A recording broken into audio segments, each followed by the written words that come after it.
I would like to begin by introducing to my immediate right, Lauren Wright. Lauren is the Executive Director of Illinois Partners for Human Service. She recently joined Illinois Partners for Human Services as their Executive Director. Illinois Partners is a coalition of more than 800 human service organizations that is in every single legislative district in Illinois. They provide vital services in mental health, disability rights, child care, youth advocacy, workforce development, immigration services, and many, many other areas. Lauren Wright holds a Master of International Policy and Practice from George Washington University, a Master of Arts in Sustainable Development from the SIT Graduate Institute. You'll probably have to tell us what SIT stands for. She has I'm sorry? School for International Training. School for International Training, okay.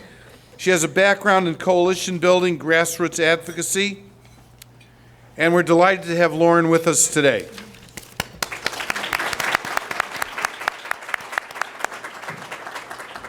On my far right is Andrea Durbin, better known as Andy Durbin. No relation to the senior senator from the state of Illinois. Let's make that very clear. Andrea is the Chief Executive Officer of Illinois Collaboration on Youth, known as ICOY, I-C-O-Y. And the Collaboration on Youth works to improve the lives of children, youth, and their families. Before becoming CEO, Andy served as Policy and Advocacy Director for ICOY and led the agency's federally funded building initiative for youth service agencies in Chicago. Prior to joining ICOY, she worked for 7 years in education, for 8 years at Aunt Martha's Youth Service Center, where she led efforts to design and develop programs for high-risk youth. She has a master's degree in social work administration from the University of Chicago, a bachelor's degree in journalism from Northwestern University. Andy's a Chicago resident with her husband. They have 3 school-aged children. She's a volunteer board member for All Day Montessori and is a treasurer of a natural foods cooperative. Thank you for being with us today, Andy.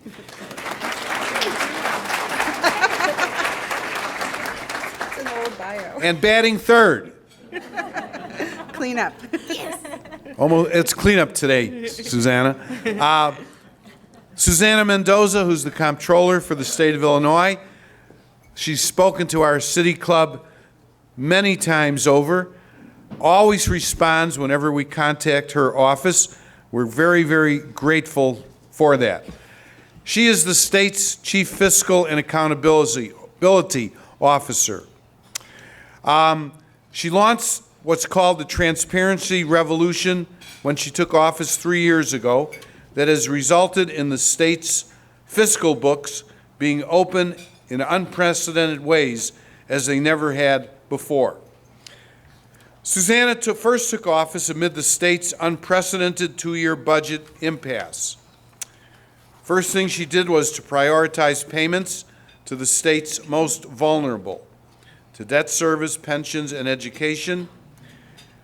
She developed a reputation as a calming force with rating agencies, pledging that state payments to bondholders would remain paramount. This year, she revived the Comptroller's Fiscal Focus magazine that first was published under former State Comptroller Lolita Didrikson, but it had lapsed in recent years. The September issue of the Comptroller's Fiscal Focus magazine looks at mending Illinois' social safety net, which we're all about today, which suffered so badly during the budget impasse. I asked her how her son was doing, because I know he's usually in school today, and he's a Chicago Public School student.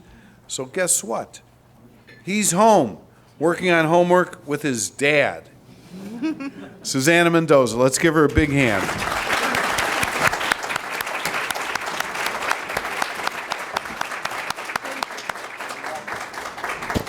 Well, thank you so much. Good morning. Is it afternoon, I guess, right? Yes, but whatever. It's just so bright in here. It feels like it's morning.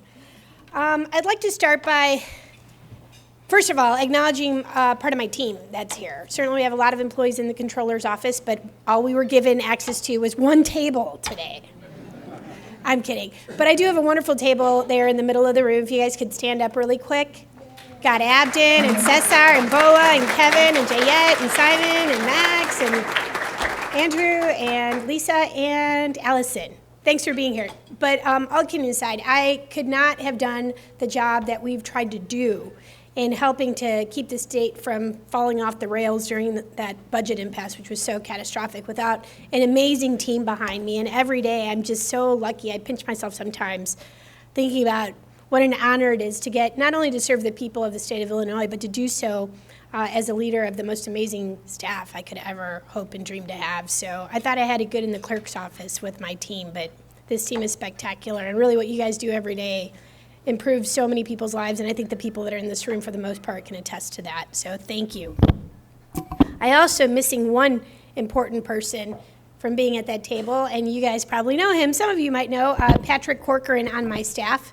And he, just a few months ago, believe it or not, had his wife was they were expecting a baby, their second, and she ended up having complications, had to, I think, deliver at around 29 weeks. But believe it or not, it is like a miracle. That baby is perfect, super healthy, and gets to go home today. I mean, well before what the actual even due date was. So he's at home with his new baby, probably right about now, so we're very happy for him. But anyway, I'd like to start by giving thanks to our human service providers, our treatment counselors, our daycare providers, our Meals on Wheels delivery persons, therapists, after-school activity supervisors, nurses. These are the people who are out there for us, caring for our most vulnerable citizens day in and day out. And they're there because they love our friends and our loved ones, and we need folks to take care of folks like that. And these are folks who stand up every day to be there for them. We don't have enough opportunities to honor these people. So let's please, before we do anything else, give everyone who serves on the front lines a big round of applause.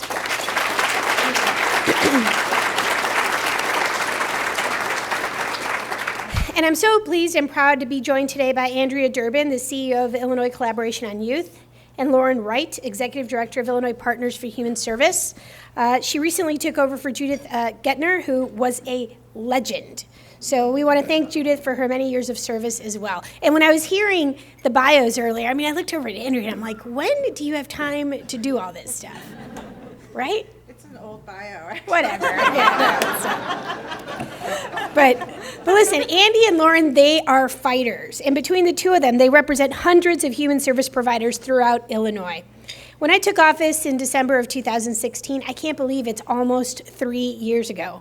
Illinois was in fiscal anarchy. I came here and I told you all about it. It was depressing. We were putting out fires all over the place, and it was people like Andy and Lauren who were on the front lines helping direct the meager resources that we had at our disposal. We maximized those resources as best as we could, and some organizations, I'm sad to say, didn't make it. But the people who fought the hardest for their people were our state's human service providers. It was the people who provided shelter to survivors of domestic violence, even though they weren't being paid. The counselors who worked with people in treatment for substance abuse. I inherited a controller's office that prioritized government contractors and left bills for critical services. In fact, I remember being right here at this podium talking about how 4 days, or I should say, few days after taking office, I realized that 4 days before my predecessor left, she transferred $71 million out of the General Revenue Fund. I broke that story here to pay for high-priced consultants instead of nursing homes and hospice centers who had gone more than 6 months without payment. So I reversed those priorities so that now Illinois social service agencies know, the folks in this room know, that they are among the first in line on an ongoing basis to get paid so that the state's most vulnerable, the people who need us the most, can get the services that they need the quickest. Now, I have traveled the state visiting these domestic violence centers, child care centers, nursing homes, addiction centers, hospitals, hearing their stories about how they had to cut services, let staff go, turn away people who needed their help. And I joined other women for a night out not that long ago on the sidewalk this summer to call attention to the need for more teenless homeless facilities in Chicago. All of us should be concerned about homelessness in Illinois. At the Lincoln Prairie Behavioral Health Center in Springfield, they told me how many more youth with behavioral health issues need to be helped. They'd like to help so many more youth, but they didn't have the ability to do so because they were spending most of their time fighting managed care organizations about how many days treatment would actually be covered for those services. At the Wells Center in Jacksonville, I was able to buy them a couple more months of time on what should have been the celebration of their 50th year in service, but instead became a few more times to get their financial things in order and give their folks an opportunity to be able to look for another job, because rather than celebrate 50 years in service, they closed their doors as a result of being a victim of the budget impasse. Now, a new center has opened on that site, but once you have to let go of those career service employees and they have to go out and look for other jobs in the industry, it's hard to build up that infrastructure that has now been lost, and at the end of the day, the people who need these services are the most impacted. Now, these types of entities have been starved of resources during the historic budget impasse, 736 days of hell. And the days that came after that aren't heaven, they're more like purgatory. Now, this was done by design by a former governor in pursuit of an extreme agenda that, to put it kindly, just did not put people first. The commitment and passion of our service providers in the face of years of unprecedented circumstances, it motivated me, it fired me up. It was what fueled my ability to stand up when a lot of other elected officials were just watching. But it mattered that we stand up when it was most difficult to do so, and that we fight for our service community who is out there every day in the trenches just trying to make sure that their constituents, the people that they serve, that their mission was so centered around, had one more day to have one more chance. Their stories touched my heart, and they shaped a narrative that helped, frankly, to end the budget impasse. So again, thank you to all of you. You were on the front lines of that fight. We highlighted the challenges facing our human service provider in our most recent issue of Fiscal Focus, which is amazing reading. And you think I'm kidding, I'm not. It is awesome. And I would encourage all of you to take, when you're driving back home or whatever, unless if you are literally driving, but if you're in the passenger seat, take a look at this. It's really incredible stuff. And it's important that we have these not just these stories, not just this particular Fiscal Focus, which of course is along the lines of what we want to talk about with the safety net being dismantled, but every few months or so, we're going to be putting out more publications like this, because I think it's really important to share the truth of what's happening in state government with the public and to give you an honest assessment of where we're at, maybe where we were and where we need to be, and potentially, hopefully, how we get there. We've published 2 issues since doing so. The first one was about managed care organizations. This one is about the dismantling of the social safety network. And I'm really glad that Lolita Diedrichson, a former controller, started this, and unfortunately, it went dark during the dark ages, which is what I call the 736-day budget impasse. So we brought it back to life, and I would urge you to read it, not just this one, but just keep abreast of when we publish these, because they're pretty interesting things, and they're all based on facts and figures.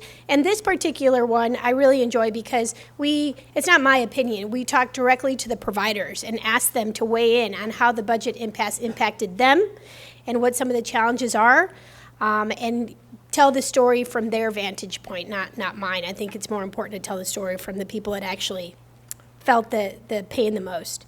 Now, while our human service providers certainly deserve our respect, admiration, and applause, they deserve a lot more than that. They need help, right? I'm sure you would agree.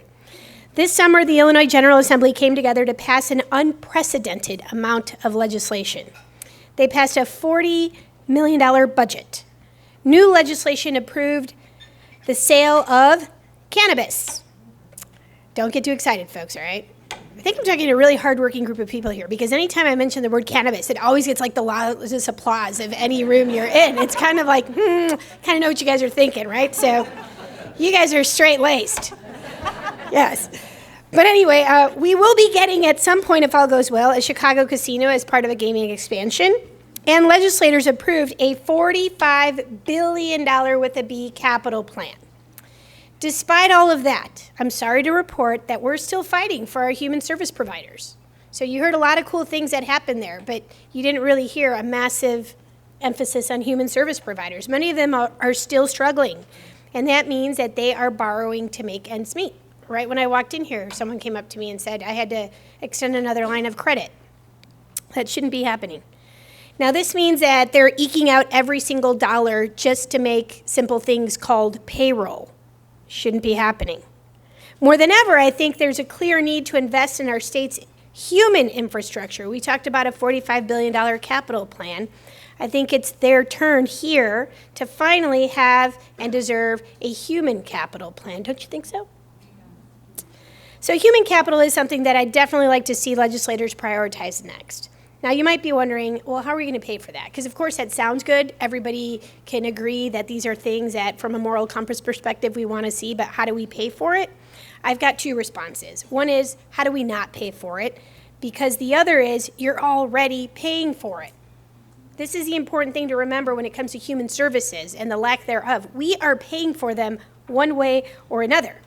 Hard statistics show that funding for human services as a percentage of the state's general revenue fund is at a 20-year low, dropping from 26% in 1997, which I would argue is not that good anyway, to less than 16% in 2017.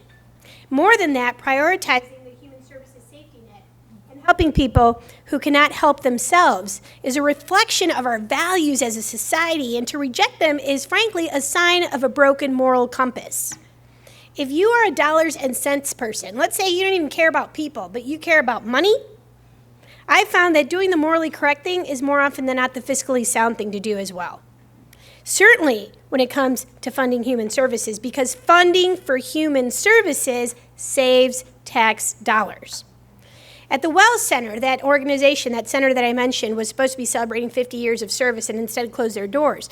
They showed me how a dollar that we invested in them now helped someone break their addiction, but not only that dollar investment saved taxpayers $14 in the long run that would have been spent in emergency room care or so hospitalizations, or worse yet, incarceration. So, you know, I asked people then, I remember giving this speech once before and we were updating the budget stuff, but I asked people, look, I mean, either way you're going to pay for this. When someone, and believe me, people have said to me, I don't want my money going to support a junkie, and we're talking about addiction centers.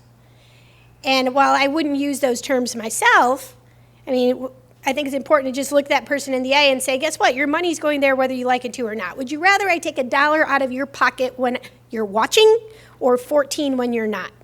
So let's just do the right thing, both from a fiscal perspective, but even more importantly, from a moral one. And at the end of the day, we're doing better for everyone. Now, during the state's fiscal crisis, together, we called for a comprehensive budget solution. And we got that over the wishes of the previous governor when we broke the budget stalemate. We took steps in the right direction with Governor Pritzker's first budget, increasing funding for human service providers in the 2 to 3% range. But ultimately, one of the best, most efficient ways to invest in service providers is going to be through the passage of a fair tax, which we are going to be hearing a lot about over the next year. It will be, as a matter of fact, on the ballot next year when we go to vote for a better president. I couldn't resist, I'm sorry. So what we need to do now is that we need a sustainable long-term budget solution. As both Illinois' chief fiscal officer and a person who cares deeply about our human service network, it's critical that the wealthy and corporations who can afford to pay more pay their fair share. The New York Times recently wrote that the 400 wealthiest Americans last year paid a lower total tax rate, federal, state, and local taxes, than any other income group. You might ask, how can that be, right? But the tax rate on the richest 400 households was just 23%. The overall rate was 70% in 1950 and 47% in 1980. I'm not necessarily advocating those percentages, but just to give you some context in what it was versus what it is today and what other people who make less money are paying as a percentage of their income. That's the opposite of sustainable, and I'm hopeful that a fair tax can put the state on a positive trajectory.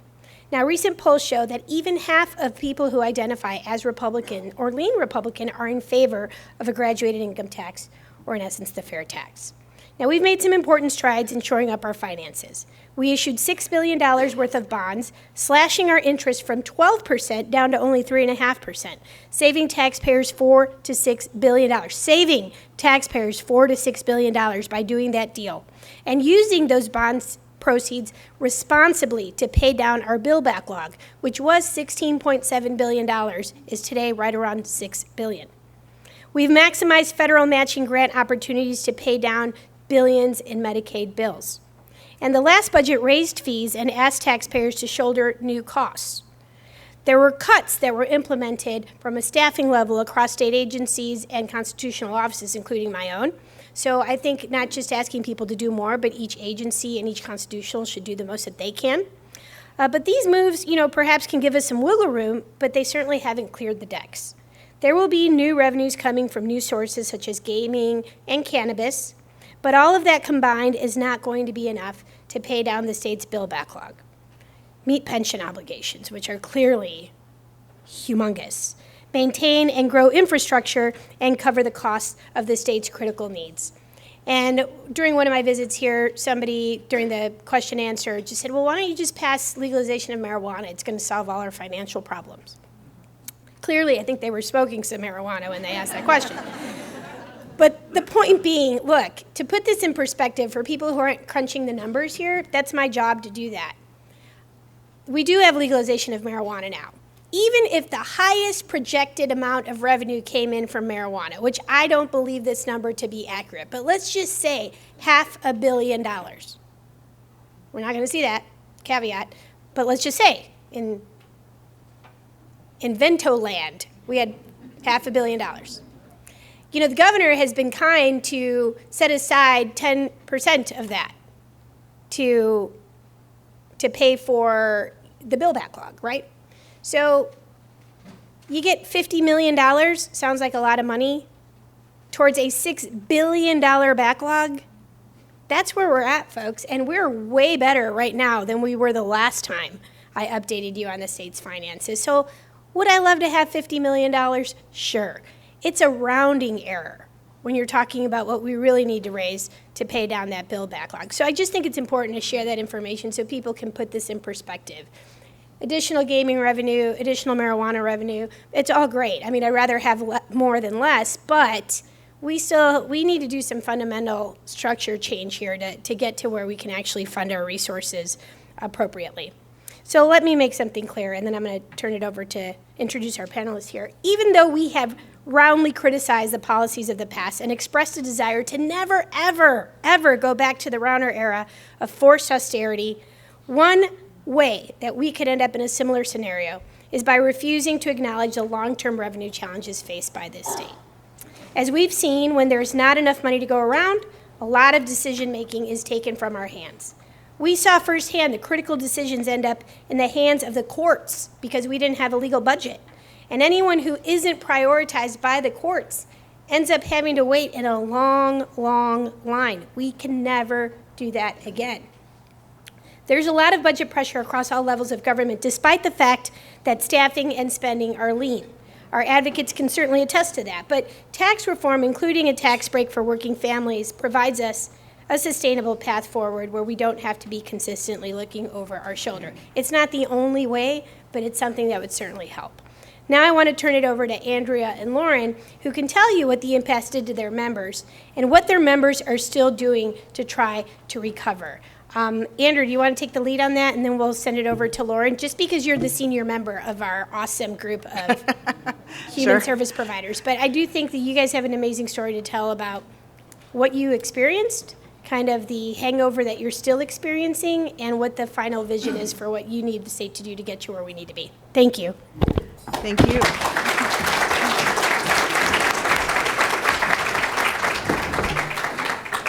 Thank you, Comptroller Mendoza. We are so grateful to have such a fierce advocate in you at the drawing attention to this important work. So I'm I grateful. love you. No, we do. You guys are awesome. Thank you. So, I think one thing that's important to note is that a healthy human service sector is essential to a healthy Illinois.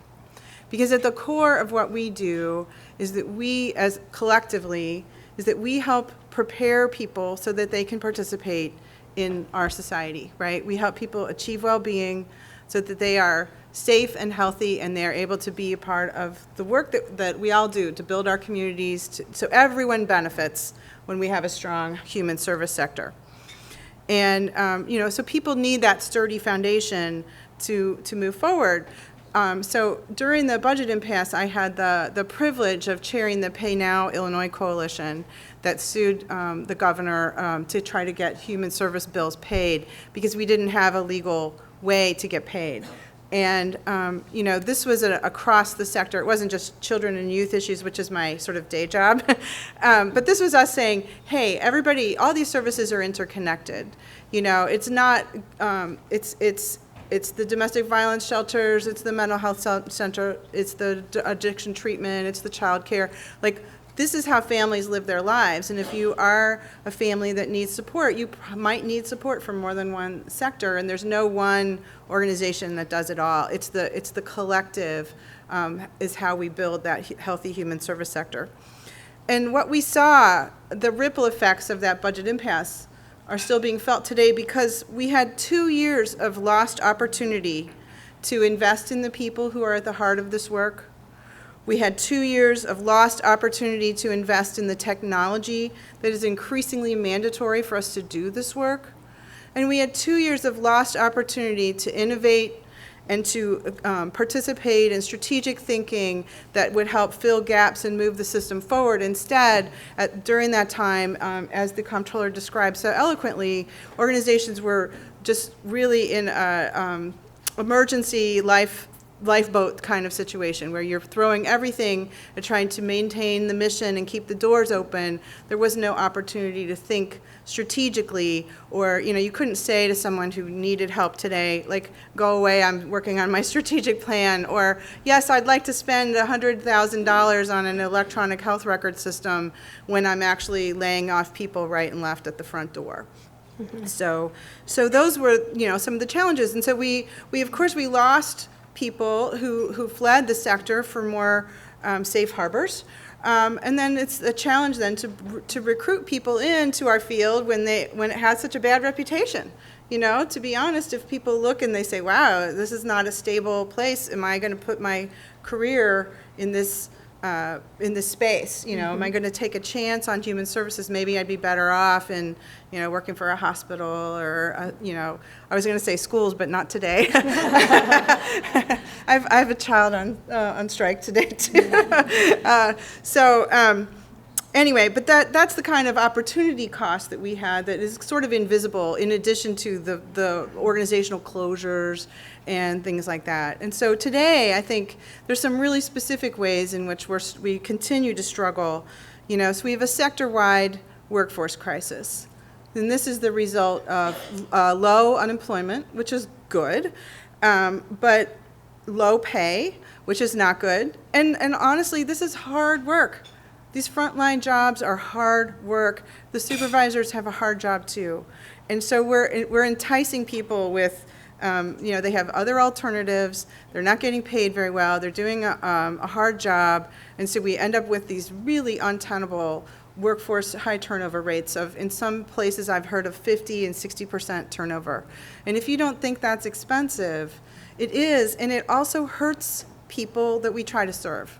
So for example, in foster care, we associate workforce turnover is associated with additional length of time in the system. So a child could be adopted or returned home, and instead they're languishing in foster care because their caseworkers are turning over and they're not having an opportunity to build those relationships, move the cases forward, get the legal documents in place, and all that sort of thing. So it has real-world implications. It's not just a business line cost. And then that workforce crisis is exacerbated in some ways by something that was good that happened this year, which was we raised the minimum wage in Chicago, and across the state. But the challenge is our funding has to adjust to make sure that we're able to accommodate those rising wages. We want to pay our workers, and in fact, we want to pay them better than minimum wage. That's the thing. A lot of these jobs require a bachelor's degree in a human services field, and I'm sure that none of you went to school thinking, I'm going to go to school and I'm going to get a job in my field working at minimum wage and pay off my student loans and, move forward in this economy. That's really not the way we want to set that up. And then finally, I think another big impact goes back to that opportunity cost I was talking about, where we, as a state, we are moving forward to try to innovate and streamline services with Medicaid managed care. We're trying to ask providers to participate in value-based payment arrangements and things like that. But truly, providers are not ready. We surveyed over 130 human service providers across the state last winter, and we found that most providers don't even have a Medicaid managed care contract. Only a third report that they have the kind of billing systems and data collection infrastructure that is sufficient to support these kinds of contracts. And that most worrisome, the smallest community-based providers and the providers primarily serving people of color were the least ready to participate in this new contracting environment. And that's worrisome because our Medicaid population here in Illinois is primarily people of color. That's the majority population. And so if we're saying that people don't have access to care, they don't have a choice of provider, or they may not have a choice of a provider who understands their cultural lived experience, maybe speaks their language. These are real challenges for people being able to really access the kind of care and support that they need. So those are just a few examples. I'll let my colleagues take it from here, but I appreciate having the opportunity to speak to you all on this topic. Thank you, Andrea. Yeah, Andrea is truly amazing. I mean, I got to know her pretty early on in my tenure when we, she came representing this whole coalition of organizations that literally had to sue the state of Illinois to try to get funding. And you didn't win that lawsuit, No, we lost. But thankfully, the budget came to an end, right? The standstill came to an end, and then our office was able to immediately prioritize these populations of providers that hadn't been. And even during the budget impasse, we tried our best to expedite funds that were owed from prior administrations, right? From prior years, fiscal years. And that's kind of how they made it through. And I remember doing an analogy of what it felt like to be me, that you're kind of dealing with the starving population, and all you have is a breadstick, like an anemic one at that, right? Which is essentially like your old bills that you were due. And you had to cut off a little piece to give to this group so they'd survive just one more day. It's not going to give them any nutrition. They're going to get no vitamins from it. They're still going to be painfully hungry, but they might not die that day. And that's kind of what it felt like. And that's what it felt like for these folks who were, having... they had, especially think about the domestic violence folks, right, who weren't even included in the temporary budget that had passed. They'd done a short-term 6-month budget for a little while, and the domestic violence shelters had entirely been left out. And I remember going to visit these centers and these women who were so dedicated to their mission who were working for free. And that just should not happen, because the alternative is people are going to die in this state if they didn't work for free. But, it's just not okay. You walked into a whole nother line of mess. Andrea was dealing through the 736 days at the helm. Lauren, talk to us about your experience so far, what you've walked into, and what's it going to take for you to be a lot happier when it comes to how things are moving in this direction for this state. Is this on? Yes. Thank you. You can move it closer to you. Okay. Let's see. Thank you so much, Andrea and Susana. It's such an honor to be able to participate in this panel with such incredible leaders who have been fighting the good fight for all of these years. And as was mentioned, I am very new to this particular position at Illinois Partners. I actually started my career as a caregiver for a woman with severely advanced rheumatoid arthritis who needed assistance with all activities of daily living. And then at night, I was working in an in-house drug and alcohol rehabilitation center, working the overnight shift. And these jobs, as has been mentioned over and over again, they are not easy. They're difficult. They don't just wear you out physically, they wear you out emotionally. They're incredibly, incredibly difficult. And they're minimum wage oftentimes. And thinking about the work that our providers do, as was mentioned, Illinois Partners is a coalition of around 800 human service organizations representing every legislative district across the state. And they are truly working with people at every stage of the life cycle. So everything from child care to after-school programs to workforce development, care for older adults, and then everything in between, supporting people with immigration services or disability rights and advocacy. These are fundamental to community well-being, these programs. And I have heard time and time again in these early days in my travels around the state that the budget impasse, it compounded upon a systemic issue that they had been facing for years. And as was mentioned by the Comptroller, this has been a 20-year trend of funding decreasing for human services. It was at 26%, human service appropriations were at 26% in 1997, and now they're at just above 16% today. And while there were increases, and we can't negate the importance of actually having a budget, and there is a breath of relief, I think, for a lot of people that they were not in this tense moment anymore, but the ramifications are still there. There are people who had to lay off workers. There are people who had to close programs or close their doors altogether. So at Illinois Partners, Judith Gethner, who was my predecessor and is a fierce, fierce advocate for human services, she was doing so much work not only to advocate for our historic levels of funding to be appropriated to human services, but also for all of us to reframe the way we think about and talk about human services.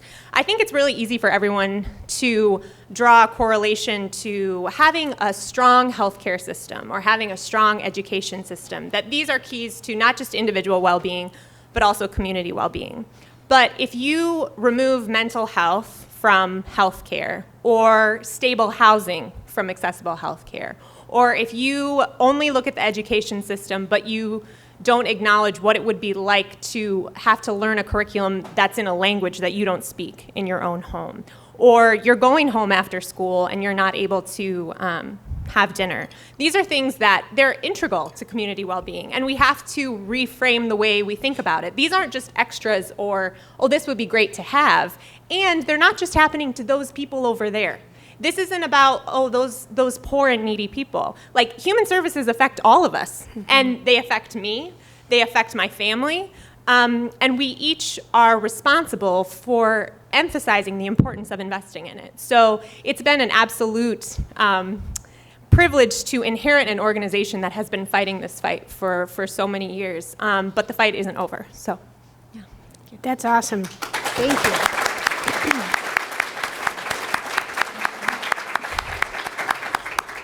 So I'm thinking we can open up to questions, hopefully. Hopefully there are lots of questions. Okay. Very first question from Brenda Rigney. What revenue side changes do you think would be the most dependable outside of the potential graduated income tax structure if Illinois Human Services funding is to increase adequately? Who would like to begin that Do you have any suggestions? discussion? I'll have my opinion. Andy? Well, I mean, I'm not a revenue expert, but I know that our tax structure is fairly outdated and based on a pretty agricultural economy and agricultural and manufacturing economy that we don't have so much anymore. I mean, we have it, but it's not so dominant. And so I think probably there are tax reforms and restructuring that can be made, but that's really out of my world of expertise, to be honest. Do you want to add or? I think sometimes an underlying component, and something that we've heard a lot at Illinois Partners is, oh, philanthropy should cover that. Or, oh, do you need to raise more money? Like, go to the foundations. But Judith Gethner and the team at Illinois Partners produced a very compelling report that I'd be happy to share after, that really shows that there is no other way to increase funding to human services than through our government. And they have a responsibility, and no amount of philanthropic funding can nor should compensate for our government's responsibility to invest in the well-being of our citizens. And I also think sometimes we're afraid to talk about the graduated income tax, but that is something that's absolutely one of the most important decisions that we're going to make in the next year, and I think is really, really important to not shy away of the importance of that for human services. And if I could, Lauren, you just reminded me of something. If you all have phones at your table, Google the preamble to the Illinois State Constitution. Oh, yeah. Seriously. It's actually right. It's- I told them to turn off their phones, but go ahead. But they cannot, don't let them ring, but like look at the preamble to the Illinois State Constitution. I actually have it written right here, ironically. It's It pretty says, amazing. We Go have ahead. a responsibility to provide for the health, safety, and welfare of the people, to assure legal, social, and economic justice, and provide opportunity for the fullest development of the individual. That's human services. Bingo. Yeah, look, I mean, I've said this many times and I'll continue to say it. If we get nothing else right as a government, we should absolutely get right taking care of those worse off. Whether it's the most vulnerable who can't fend for themselves, or folks who just need the help to be self-sufficient, because when they're doing better, we're all doing better. But as a result, our state, that's the foundation of who we are as a people and our values. Now, let's not forget that these services that these providers, do day in and day out, we ask them to do them as a state, right? They're not like seeking the business from us. Like, the state of Illinois realized that it was much more economically feasible, and on top of the fact, they could provide better services to constituents by not doing this in-house and actually partnering with not-for-profits who have this like heart-driven mission to provide these services. They could provide the services at lower cost, better outcomes. So when that first started, it made a ton of sense. It still makes sense today. What doesn't make sense is that the payments have not kept up with the mission. We are asking people to do a job, and then we're leaving them in the lurch when it comes to paying them appropriately for doing that job. So that's not okay. It's never okay, and that needs to change. Now, with limited revenues being what they are, our office, so we set aside $2.5 billion, and Kevin, correct me if I'm wrong here, because my cash guy, but $2.5 billion to prioritize human services. So I never want to hear from a service provider that they're going to miss a payroll, because we're going to prioritize them over pretty much anything else. We make our debt service payments, we make our pension payments, and we make our, Medicaid and other education payments, but those human service providers are being prioritized by this administration. So really, just spread the word amongst yourselves that we don't want to hear about you missing a payroll after you've missed it, or the week before you're going to miss it.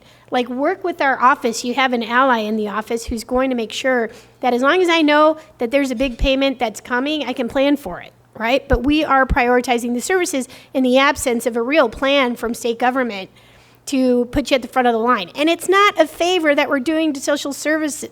We're actually helping our bottom line as a state fiscally by properly investing in human services at a rate that will keep other costs that are way much more expensive down long term. So this is what we have to talk about. We have to acknowledge that the state has an obligation that we have not been meeting for a long, long time, and not meeting it is actually more expensive than actually meeting it. Thank you, Comptroller Mendoza. Okay, now, without sounding too much like the moderators on the presidential debates, answers.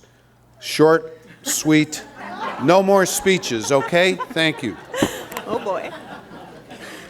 This is from Terry Jens, who's with Lutheran Social Services. Terry says there's a death gap of 30 years between the lifespans of residents who live in Streeterville to Englewood. Poverty and income inequality are systematic. How can the government put more economic resources, etc., in the west and south sides and partner with social services to make meaningful changes. Okay, who wants to address that? Well, they have to do it. Again, we need the revenues to do it. So all of us can agree that we want better things for everyone, right? Pick your corner of an issue that you care about. It requires funding. So number one, it's a reality check as a government as where we're going to prioritize funds. Number two, if you don't have enough funds, you have to figure out how you're going to access the funds that you need to make these things happen. And ultimately do a cost-benefit analysis, which I would argue if we actually do that, we're going to save money by investing in areas that are more preventative versus treatment-oriented, right, or after the fact. But it takes actual work. And I'm going to add one thing, which I haven't spoken about publicly at all. You know, there's a revenue side of things. You can cut costs here. You're never going to cut your way out of properly funding things that need to be funded. But as an office, our office right now is spending a lot of time trying to innovate. And by our office, I mean the Comptroller for the state of Illinois. An office that maybe in years past had been seen as just more administrative, right? We pay the bills. What does a Comptroller do? Most people don't even know. You know, hopefully by now more people know what we do. But more importantly, I see, like, I have a vision for this office, and that is by modernizing our technology systems, our payroll and our accounting systems to be smart systems, not just systems that can execute a search, not search warrant, I'm sorry, a warrant. We've been hearing a lot about search warrants lately. Kind of fascinated by it, actually, but in any event, actual warrants, which are the checks that we pay out, I don't just want the systems that we've had in the past and a recreation of that, but actually smart systems that can you imagine a controller's office that would be the most trusted source for financial data in the state of Illinois, that at any given moment I could partner with a non-for-profit and show how investing in this area is going to save us money in that area, and actually do some predictive modeling and data analysis that would actually lead to fundamental changes in policy down the road as a government, because the Comptroller's office can be much more than what people might perceive it to be, which is just an office that manages finances, but that actually becomes a real legitimate player in crafting policy in a way that will ultimately save taxpayer dollars and make sure that you as a taxpayer are getting the best return on investment while improving final outcomes. That's where we want to be as an office. But I'm just saying, it's not the speech, but that's kind of like, it's not just about adding more money to a problem. It's how are we going to allocate scarce resources and put them to best use. Okay, we've got Lauren, caught my eye first here, and she said I had something to say. Then we'll go over to Andy. So I think when we're trying to address and understand systemic racism, and that's really what this is about. Yep. Like, let's not beat around the bush. It's about how do we, as human service providers, unintentionally or sometimes intentionally not address how this issue is affecting the way that we provide our services. And these are hard questions, and it's hard to turn the mirror on ourselves and think about how are the ways that we're providing services perpetuating systems of inequity. And I think that it's something that I care deeply about, and I know service providers care deeply about as well. Illinois Partners did research that showed that Latinx neighborhoods in Chicago got some of the least amount of funding per capita from the state than anywhere else. And looking and having research that is intersectional in its approach, that has disaggregated data that can really dive into how do we address this issue, and how do we as human service providers take ownership of that, is something that I really want to and will prioritize in the future. Great. Andy?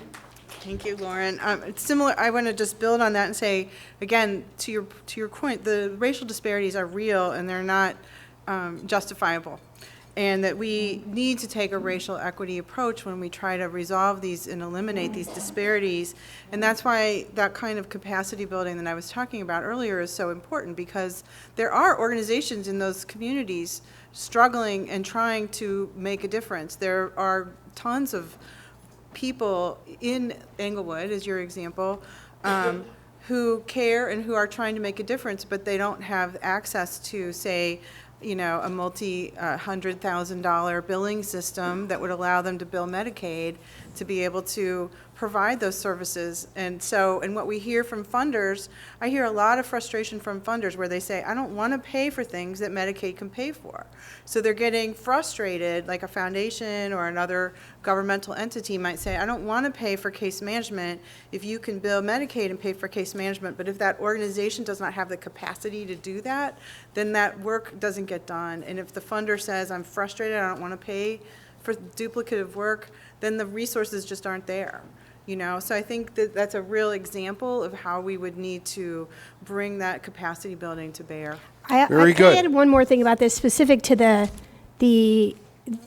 African American population or underserved minority populations. I think it's absolutely disgusting to see the number of denial rates, the rates of denials from managed care organizations, specifically in areas of underserved populations or minority populations, for being just honest here.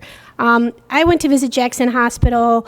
We were at the Loretto Hospital. You're talking about 34% denial rates, 36% denial rates from managed care organizations for a service that they would have approved on the private side. 2% denial rates on private versus 34% in minority communities with managed care organizations. That is systemically racist as far as I'm concerned, and that's something that we need to address because it comes down to the nuts and bolts of people dying in hospitals or hospitals having to take their actual employees and put them towards appealing things that it should have never been denied to begin with instead of providing medical services to their patients. Thank you, Susana.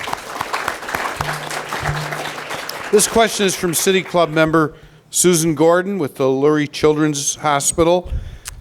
She wants to know, are there other states that have excellent human service programs and outcomes that Illinois could learn from? There's 48 other ones that are doing better than we are. I actually, interestingly enough, have a little one-pager here. So, if I may. Gee, please. Okay. So this is a national analysis of reassessing human service reimbursement rates. Now, this isn't up to date with the most recent reimbursement rates, but in comparison, this was a 10-state comparison. Again, my predecessor, Judith Geffner, conducted this research. And when you look at this 10-state comparison, Illinois ranks very low. The highest we get is a middle ranking in terms of reimbursement rates for these crucial services. So this is everything from mental health to care for older adults, substance use treatment, early intervention, foster care.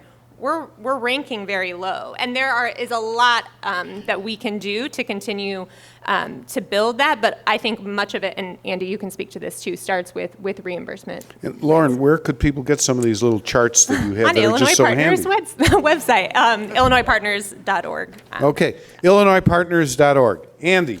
So I think there are other states that are doing better in some child welfare measures. For example, we are worst in the nation on length of stay in the child welfare system and permanency. So there's a lot of room for us to improve. We have looked to our peer in New York State, where they have established a Medicaid Technical Assistance Center. In New York, while it's a much bigger state than ours, it's similar in having a very large metropolitan area.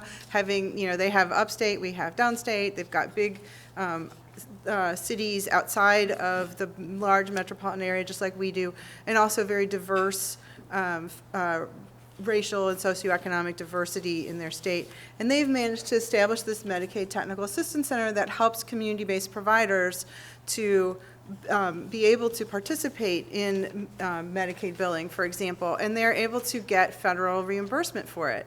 And so we've been trying to get something like that here in Illinois, and if we could do that successfully, we could get Medicaid dollars to help pay for that kind of community capacity building that we're talking about. Thank you. Okay, we have time for just a few more questions. This is from Barbara Shaw with Chicago Survivors, Inc. Barb, where are you? Oh, right over here to my far left. Interesting question.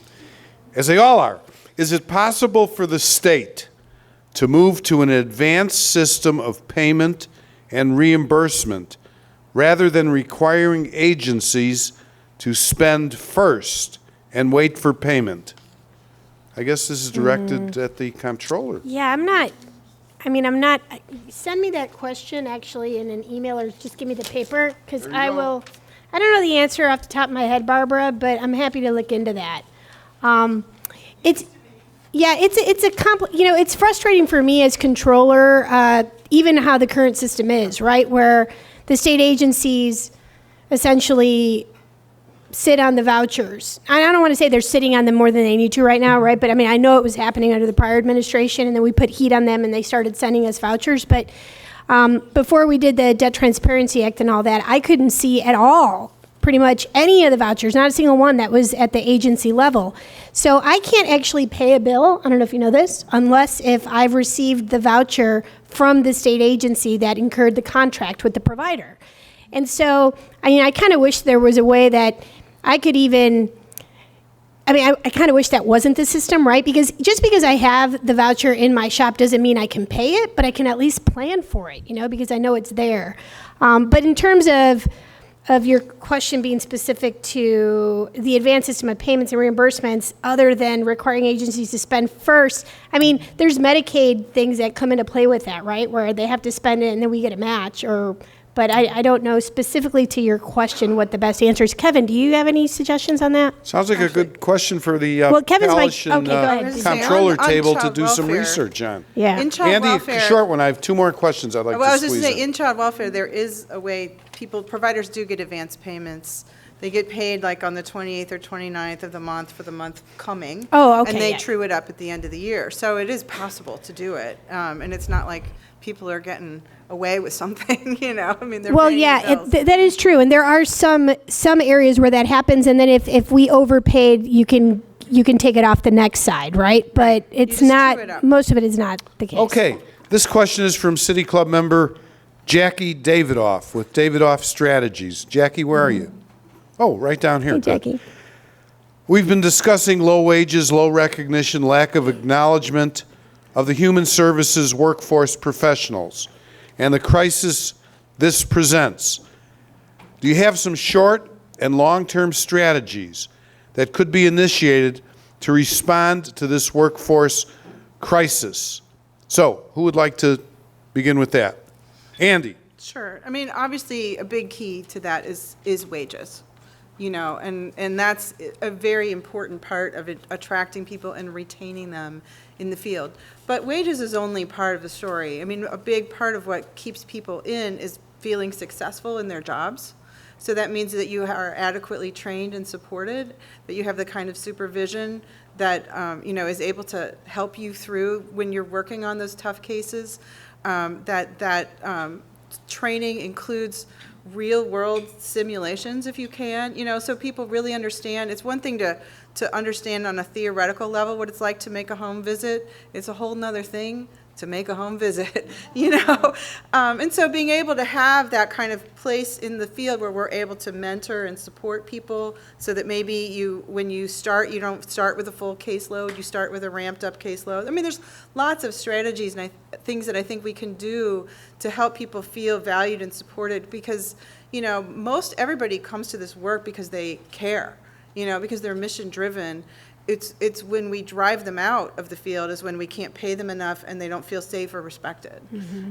Good. Lauren, do you want to respond? No, also? I would agree with everything Andy just said. I think so much of this does come down to wages, but there are also a lot of non-monetary benefits that we can provide our employees. But that doesn't make the jobs easier. These are hard jobs. And having support and trainings and good managers, all of these things are important, but really ultimately, so much of what this comes down to is funding and increasing reimbursement rates and paying our workers. Okay, our final question from City Club member Teresa Lippo. Teresa, where are you at? Right down here. What impact has the Trump administration had on human service funding in Illinois? And a little footnote to that. Mr. Trump's going to be speaking in Chicago, I believe, next week or so. But guess who had him first? In 2016, when he was only a candidate. City Club of Chicago. Sorry. And he jilted us this week for Tom Ricketts. Okay. Who wants to respond to I've seen- Trump spending? So we had, one of our member agencies is Ignite, which is a program on the south side of Chicago, or serving the city of Chicago, serving runaway and homeless youth. And they just found out a couple weeks ago that their federal funding to do street outreach was eliminated by the Trump administration. And these are runaway and homeless youth, primarily are young people who, a big proportion of them, a disproportionate number of them, are LGBT young people who don't feel safe at home or welcome, and so they come out into the streets. And unfortunately, what we know from research is that when kids are runaway and on the streets, they are at great risk of human trafficking.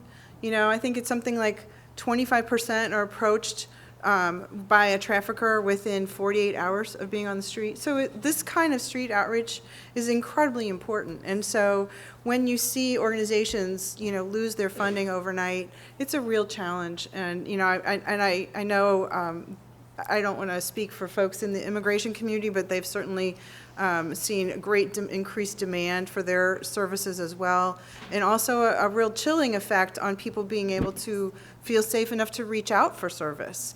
That's also happening. So another Trump administration era policy we've learned, we used to call, we call young people involved in the justice system, young people involved in the justice system, but the Trump administration wants to call them offenders and delinquents. It's like they're kids. So there's a lot of that kind of stuff that we're seeing happening across the board. I don't know if either of you have something to add. No, I was just going to say, particularly with immigration services, the new public charge rule. We could talk about this for years, but he's not a friend to human services. I'll just say that. And Comptroller Mendoza, do you have anything You to say? did tell me to keep it short, so Sure. new president, please. Thank you.